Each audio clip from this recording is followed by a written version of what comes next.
Hi everyone and welcome. In the previous video we have covered that how you can log your Modbus TCP/IP device data into the CSV file using Python. It was the minimal code, okay, and you can update that code as per your requirement and as per your ideas.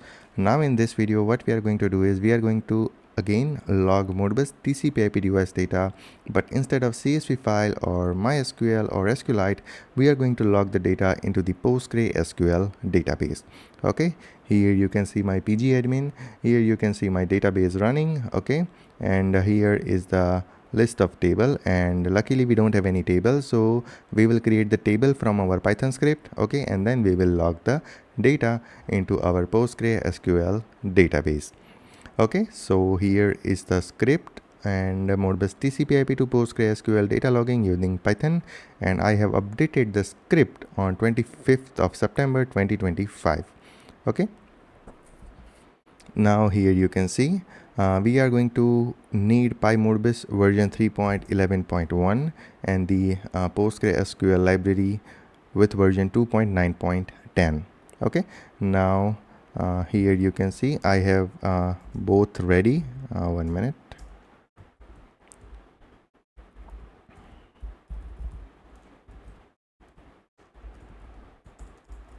So we will run this cell, okay, to install the required library, and here we will define the version 2.9.1, sorry, 2.9.10, and here version 3.11.1.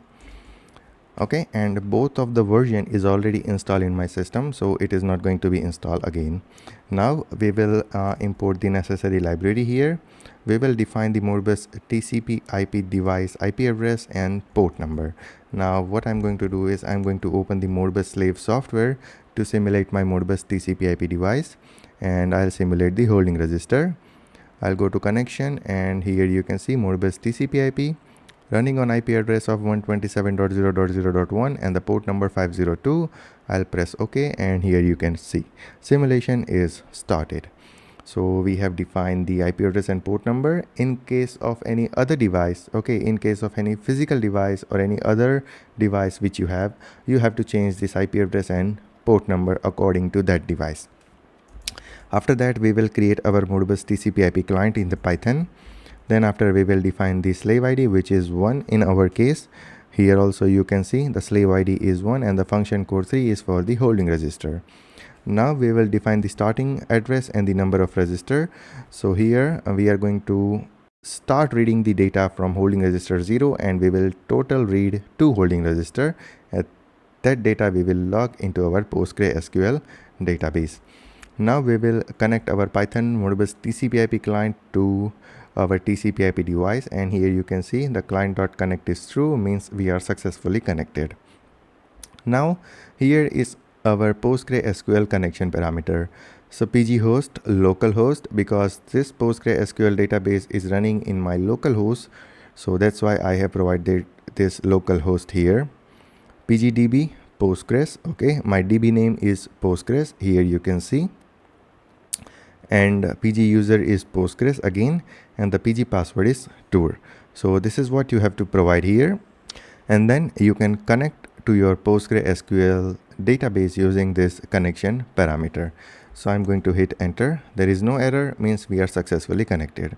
Now we will execute this cell to create the table. Okay, successfully executed without any error, so it is created successfully. Now here you can see we will see first 100 rows here.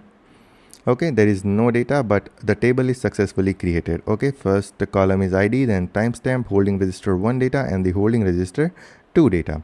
Now our target is to log the data in this database. So we will run this while loop to continuously log our data.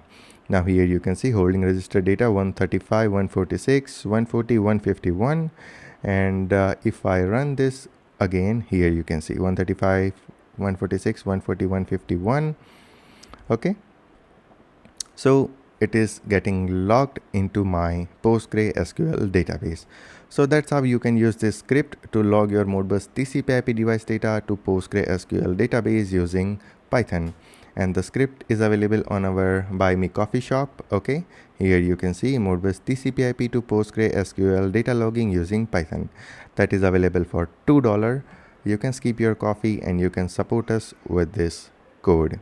Okay, I will provide the link in the description as well. Okay, so you will navigate to that Buy Me Coffee shop easily. So I hope this code is clear. It's a very minimal code. Okay, very basic code, a straightforward code, and you can update this code as per your requirement. So I hope that's clear. Now let's meet in the future videos, and in the future videos instead of minimal code we will go for the Python project. So stay tuned for those future videos, and if you still have any question or any doubt or any concern, then you can always ping me on Telegram, Instagram, WhatsApp, anywhere. You can drop a comment on this video, and let's meet in the future video. Till then, take care, goodbye, and thank you.